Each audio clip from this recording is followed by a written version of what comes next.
मैं आपका मेज़बान ज़ुबैर सैयद डिलू मौजूद हूँ इस वक्त नोटिंगम यूनाइटेड किंगडम में। आपने पिछली वीडियो में देखा मैं मैनचेस्टर था, फिर ब्रेडफोर्ड था। तो यहाँ पे मैं एक ऐसी शख्सियत ढूंढ के लाया हूँ आपके लिए जो आपको अपना बचपन याद करा देगी। यानी ये ऐसे लोग जो इस वक्त आलमोस्ट मेरी एज के लोग हैं और जो 90s के लोग हैं, उस वक्त जो नौजवान होते थे, यानी आज तो माशाल्लाह वो 40 पे पहुँच गए हैं, लेकिन उस वक्त जो है वो बड़े बचपना और यंग होते थे। तो वो एक ड्रामा देखा करते थे जनाब। उस ड्रामे का नाम था एनिक वाला जिन। अब जिन जिन को याद है ना ये ड्रामा, वो ज़रा नीचे कमेंट सेक्शन में आके ज़रा डिबेट करे कि किस किस को याद है और किस किस ने कौन कौन सी एपिसोड देखी। अब यूके से क्या ताल्लुक है एनिक वाला जिन का, ये एक बड़ा अहम सवाल है। ताल्लुक है, उसकी वजह ये है कि मेरे साथ एक ऐसी शख्सियत मौजूद है जो उस ड्रामे का हिस्सा रही और उसमें इन्होंने करैक्टर किया इमरान छोटे बच्चे का। अब आपको दिमाग में रिवाइंड होगा वो ड्रामा कि जनाब वो नस्तूर भी आता है, वो हमून जादूगर भी आता है, और वो सारी चीज़ें आप जब याद करेंगे एनिक वाला जीन आपको समझ आ गया।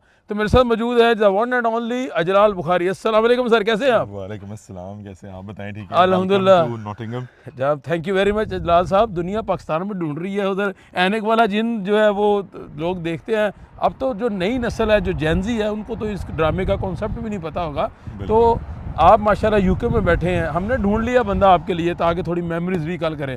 तो कितने साल हो गए? 93 में ये बना था, 96 में? बिल्कुल 93 में शुरू हुआ था, 96 में ख़त्म हुआ था। तो रिलीज़ कब हुआ था? 93 में ही। 93 में टीवी में आ रहा था। 93 से 96 तक 3 साल ये नॉन स्टॉप हम चला तो था। देखा करते थे टीवी पे, छोटे से होते थे तब, है पीटीवी पे लगा उसके बाद करता इसका था। पार्ट 2 फिर 99 में बना था। अच्छा। वो फिर 2002 पार्ट 3 2 में भी जाके- आप थे? नहीं, तब तक मैं इंग्लैंड आ गया आप था। इंग्लैंड आ गए? ड्रामा बना के इंग्लैंड आ गए ड्रामा हैं। तो बना हम के देखने आए, हम अब हैं आपको, आप हमें चाहिए था, हमें लेके आते साथ। हाँ, अच्छा, बस। तो क्या मेमोरीज हैं एनिक वाला जिन? क्या कॉन्सेप्ट था उस वक्त? एनिक वाला जिन जी, हफीज़ ताहिर साहब और ए हमीद साहब की एक बड़ी खूबसूरत तख्लीक थी। ये हफीज़ ताहिर साहब का एक आइडिया था जो उन्होंने उसको ड्रामाई शक्ल दी, और फिर वो एक हिस्ट्री का, पाकिस्तान के टीवी की हिस्ट्री का एक हिस्सा बन गया। और आज भी जैसे आप कह रहे हैं कि लोग जो हैं और जो 90s के लोग हैं वो इसको उसी शिद्दत से उससे मोहब्बत भी करते हैं, उसको पसंद भी करते हैं और उसको याद भी रखते हैं। ये वो ज़माना है जब पीटीवी पे ड्रामा लगता था तो सड़कों में सन्नाटा छा जाता था। बिल्कुल यानी ऐसे। लोग, क्योंकि टीवी भी कम घरों में होते थे, तो लोग इकट्ठे होते थे कि यार हमने ड्रामा देखना है। तो कोई मेमोरीज याद है एनिक वाला जिन? कोई शूटिंग रिकॉर्डिंग का कोई वाक़या सुना सके? आपका क्या करैक्टर था, थोड़ा ज़रा रहनुमाई करें। उसमें मेरा कैरेक्टर ऑब्वियसली इमरान का था, जो मेन बच्चा जिसको जिन ज़मीन पे जब आता है तो पहली दफ़ा जिससे मिलता है तो मेरे से ही जिन की मुलाकात होती है। मैं ही उस जिन को ऐनक लगवाता हूँ। तो वो आज ऐनक खुद वाला लग जिन गई है। आज खुद लग गई। वो ऐनक वाला जिन मेरी वजह से, कह लें मेरे तवस्सुत से ऐनक वाला जिन बना था। तो वो ऑब्वियसली बहुत सी मेमोरीज हैं। 3 साल वो ड्रामा चलता बड़े रहा बड़े था। नाम थे उसमें। जी, पीटीवी लाहौर सेंटर का आई थिंक कि कोई भी शायद ऐसा आर्टिस्ट हो जिसने उस ड्रामे में काम ना किया हो। इस वक्त नाम बताएं ना, लोगों को पता चले कौन कौन से नाम थे। उसमें जो है वो मसूद अख्तर साहब भी थे, आसिम बुखारी साहब जो मेरे वालिद हैं वो भी थे, कबीर खान साहब भी थे, और उसमें जो है और जो हमून जादूगर हसीब पाशा साहब, जी असद जी। भंडारा, शहजाद कैसर, ये तो सारे जो मेन कैरेक्टर्स थे। गयूर अख्तर साहब थे। तो बहुत बड़े बड़े नाम अपने टाइम के। जमील फ़खरी साहब थे। अच्छा, इसमें से बहुत नाम जो है ना वो दुनिया से चले गए हैं। यानी आपने नाम किया, गयूर अख्तर साहब का नाम जी लिया, जी। इसके अलावा मसूद अख्तर मसूद साहब का अख्तर नाम साहब। लिया, और सबसे अहम जो हमारे बड़े करीब हैं, क्योंकि जलाल भाई से हमारी बड़ी दोस्ती भी है, तो इनके वालिद ग्रामी आसिम बुखारी साहब, जो कि कुछ ही यानी चंद माह पहले उनकी वफ़ात हुई है। जी बिल्कुल, इस थोड़ा रमज़ान रहनुमाई करेंगे? इमरान मार्च में हुई है शायद। जी मार्च 2026 में। बड़ी ज़िंदगी गुजारी उन्होंने माशाल्लाह, और माशाल्लाह। बड़ा काम किया आर्ट की दुनिया में आसिम बुखारी साहब ने। बेशक आसिम बुखारी साहब को भी हम ट्रिब्यूट पेश करते हैं। और क्या कहेंगे जनाब, आपके तो वालिद थे माशाल्लाह। कोई लास्ट कन्वर्सेशन, बात, कोई मेमोरीज? बिल्कुल, उनके साथ ऑब्वियसली जितनी बात थी हर टाइम पे, कोई अच्छी बात, नसीहत। आपको भी पता है कि माशाल्लाह वो एक सूफ़ी सिफ्त इंसान थे।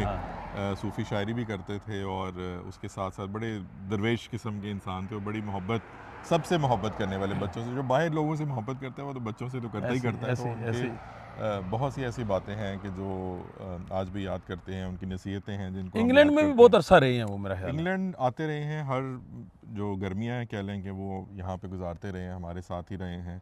आखिर कोविड के बाद जब कोविड ख़त्म हुआ तो उसके बाद उनका जो लास्ट 2023-24 में विज़िट था, उसके बाद से वो ऑब्वियसली सेहत की वजह से वो नहीं ट्रैवल कर सके, लेकिन उससे पहले तक वो रेगुलर ऑलमोस्ट हर साल यहाँ पे आते रहे जी। हैं। अच्छा, मुझे याद है जब जलाल भाई मैं थिएटर करता था जोका के साथ, आप भी पार्टिसिपेट करते थे, तो बुखारी साहब हमारे चूँकि उस्तादों में उस्ताद हैं, तो जब मैं दुबई चला गया तो वहाँ हमने, आपको पता प्रॉपर्टी का बिज़नेस कर रहा हूँ इस वक्त, तो मुझे बुखारी साहब का मैसेज आता था कभी कभी व्हाट्सएप पे, आज भी मैसेज मौजूद होगा। मैंने कहते अब पुत्र ओए तू आड़ छड़ के उत्थे प्रॉपर्टी बेचना है, क्या हाल है तेरा।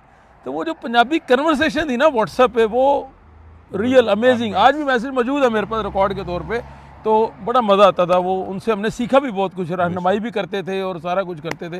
तो जलाल भाई, आप कितना टाइम हो गया आपको इंग्लैंड में, ज़िंदगी कितना टाइम गुजार दी? इंग्लैंड जैसे मैंने बताया 99-2000 में मैं इंग्लैंड आ गया था। 99, ओके। तो अभी 25-26 साल हो गए हैं एंड काउंटिंग, और बस चल रही है ज़िंदगी चल रही है। ज़िंदगी चल रही है। लोगों को एक क्यूरियोसिटी भी होती है यार, इंग्लैंड है, लंदन है, क्या है, क्या इंग्लैंड क्या है, ज़रा थोड़ा डिफाइन तो करें ना। पाकिस्तान जैसी मौजें हैं यहाँ पे? ऑनेस्टली तो नहीं है। सही बताएं इंग्लैंड का, सही मुझे बताएं हमें। इंग्लैंड देखें, हर मुल्क में ऐसा होता है, एक टाइम आता है कि आपका ना कि एक टाइम आपका बहुत अच्छा जा रहा होता है, फिर उसके बाद डाउनफॉल आते हैं बिजनेसेस में, या ओवरऑल एक जो है रिसेशन आती है, इस्लाम आता है। वो यूके भी इस टाइम पे, इस दौर से गुजर रहा है। अगेन जिस तरह पहले भी पिछले सालों में भी आई थी, और उसके बाद उसने रिकवर किया, फिर कोविड आया, उसके बाद भी सस्टेन किया। तो अभी भी ये एक डाउनफॉल है टेम्परेरीली, बट उम्मीद है पूरी कि इंशाल्लाह अगले 2-3-4 सालों में दोबारा से एक इंशाल्लाह बेहतर होगा। बेहतर तो होगा। आपकी क्या एक्टिविटीज़ हैं, क्या कर रहे हैं, क्या जो हमारे सुन रहे हैं व्यूअर्स, उनको क्या आप हेल्प आउट कर सकते हैं? आप चूँकि रहते हैं, आपका एक्सपीरियंस है, आप अपना बिजनेस भी कर रहे हैं, काम काज को भी देखते हैं, तो कैरियर काउंसलिंग आई थिंक आज कर रहे हैं। मैं करियर कोच हूँ, basically I am qualified career coach. Okay. तो मैं लोगों को गाइड करता हूँ। मैं एजेंट नहीं हूँ। एजेंट नहीं है भाई, मैं एजेंट ये नहीं बात हूँ। क्लियर है। ये हाँ। कोई, मैं किसी एजेंट की प्रमोशन नहीं कर रहा। हाँ, कि मैं- जलाल भाई से गपशप कर रहे थे, तो मैंने कहा इनसे फ़ायदा उठाएं। हाँ। इनका जो स्किल है, जो नॉलेज है, उनसे आपको फ़ायदा होना चाहिए। तो क्या यानी कैरियर क्या आप कर रहे हैं, बताया जरा। हाँ, मैंने बताया, क्योंकि there is a difference between agent और Okay. करियर कोच या करियर Okay, गाइड। ठीक है, जो ना ठीक है। करियर गाइडेंस जो है, वो आपकी बेसिकली आपकी स्किल्स को असेस करके आपको बताते हैं, या बच्चा एक होता है उसके स्किल को असेस करके बताते हैं कि कौन सी जो फील्ड है वो उसके लिए सूटेबल है। सिमिलरली अगर कोई हमसे मशवरा लेना चाहता है कि जी हमारे लिए कौन सी फील्ड सूटेबल है, कि आजकल किसका ट्रेंड चल रहा है, कौन सा काम करना चाहिए, कौन सी स्टडी लेनी चाहिए, तो फिर हम जो स्टूडेंट है या बच्चा है उसकी बैकग्राउंड देख के उसको हम गाइड करते हैं, ठीक है। टेलर मेड उसको एक पाथ देते हैं कि आगे तुम ऐसे ऐसे स्टेप लो तो तुम सक्सेसफुल हो सकते हो, रादर दैन के जो यूनिवर्सिटी मुझे ज़्यादा कमीशन दे रही है तो मैं कहूँ बेटा आप ये यूनिवर्सिटी आखिरी है, इसके बाद कोई यूनिवर्सिटी आपके लिए नहीं बची। तो बेसिकली ये फ़र्क है एजेंट में और यानी सिंपल career सी coach बात में। ये है कि आप कैरियर कोच हैं, तो एक बंदा अगर पाकिस्तान में किसी कोने पे बैठा है, जी तो अगर आपकी इजाज़त हो तो इस वीडियो पे मैं नंबर आपका कोई लगा दूं,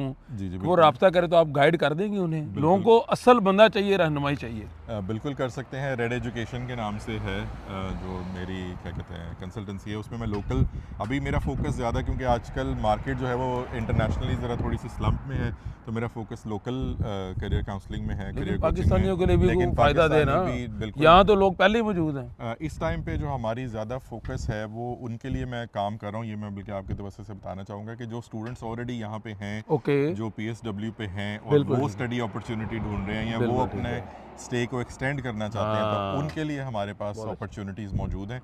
वो बिल्कुल मेरे से रब्ता कर सकते हैं, और मैं उनको बेस्ट जो सूटेबल फर्दर एजुकेशन का, या वो किस तरह से यहाँ पे रह सकते हैं फर्दर इन एजुकेशन, यानी एक बच्चा जो यहाँ मौजूद है, PSW ख़त्म होने वाला है या अभी इन प्रोसेस है, उसको गाइड करेंगे आप? उसको गाइड करेंगे कि बिल्कुल कौन ठीक सा है। रूट आप ले सकते हैं, तो आप फर्दर सही है। यहाँ पे स्टे कर सकते हैं। ज़बरदस्त। तो जो बच्चा पाकिस्तान में बैठा है भाई, उसको भी गाइड उसको भी करेंगे। कर डेफिनेटली। अब आपकी इजाज़त से मैं नंबर लगा रहा हूँ, इस पे लगा दूँ? बिल्कुल ठीक। इनका नंबर लगाऊंगा जी, आपने इस नंबर पे रब्ता करके आप अपना गाइडलाइन ले सकते हैं। मशवरा मुफ्त है, तंग नहीं करना, अपने मसरूफ भी होते हैं ना, 24 घंटे आप कॉलिंग करते रहे। तो जलाल भाई लास्ट पे मुझे बताइएगा, क्या मैसेज देंगे जो हमारी न्यू जनरेशन है, क्योंकि जो हम ऑब्वियसली स्टूडेंट आपका फ्यूचर है, जी। स्टूडेंट चाहे पाकिस्तान में है, वो पाकिस्तान का मुस्तकबिल है, यहाँ आएगा तो मुस्तकबिल अल्टीमेट पाकिस्तान को भी फ़ायदा है, यहाँ को भी फ़ायदा है। तो क्या मशवरा देंगे ज़रा?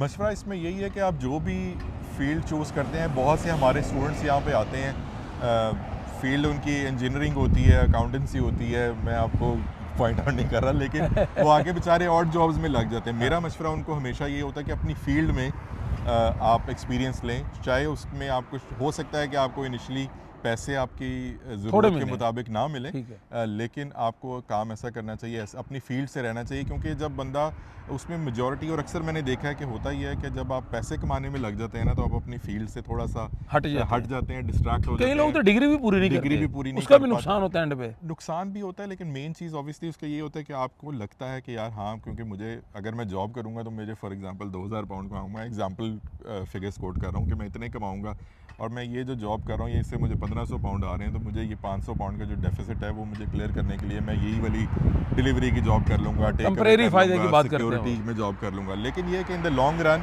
वो आप अपने करियर से भी दूर हो जाते हैं, वो आपका एक जो फोकस है वो ख़त्म हो जाता है, और जब आपके पास पैसा कमाना आप शुरू कर देते हैं पढ़ाई भूल तो जाते आप हैं। पढ़ाई भूल जाते हैं। और मैं खुद अपने personally I am the example, मैं जब आया था यहाँ पे मैं पढ़ने कुछ और आया था, और मैं फिर जब वो नहीं पढ़ सका मैंने पढ़ाई छोड़ दी, तो 2012 के बाद I went back into education, और मैंने दोबारा अपनी पढ़ाई कंप्लीट की, और जो मैं करना चाहता था, जो मेरे 10-12 साल ज़ाया हुए, मैं नहीं चाहता कि और जो लोग हैं वो इस तरह से अपना टाइम ज़ाया करें, क्योंकि पैसा आप कमा लेते हैं, वो पहले भी कमा लेते हैं, वो बाद में भी नसीब कमा में लेते रिस्क हैं। वो कमाने ही हाँ, कमाना है। वो कमाना है। यानी राइट पाथ, जो राइट आपका पाथ है उसको आपने चीज़ छोड़ना। आप जिस डिग्री में एडमिशन ले रहे हैं उसी को मुकम्मल करें, कोशिश करें रेलिवेंट काम करें। लेकिन जलाल भाई बड़ा एक चैलेंज है, मेरी बड़ी यहाँ स्टूडेंट से भी बात हुई है, मेरे अपने बड़े स्टूडेंट्स हैं और बड़े, वो कहते हैं भाई क्या करें। मैं कहता हूँ यार आप काम क्यों नहीं करते रेलिवेंट, कहते हैं मिलता नहीं है, जॉब अपॉर्चुनिटीज़ नहीं है, तो वो क्या करें फिर। यानी कोई कुछ ना कुछ तो उन्होंने कुछ करना है ना।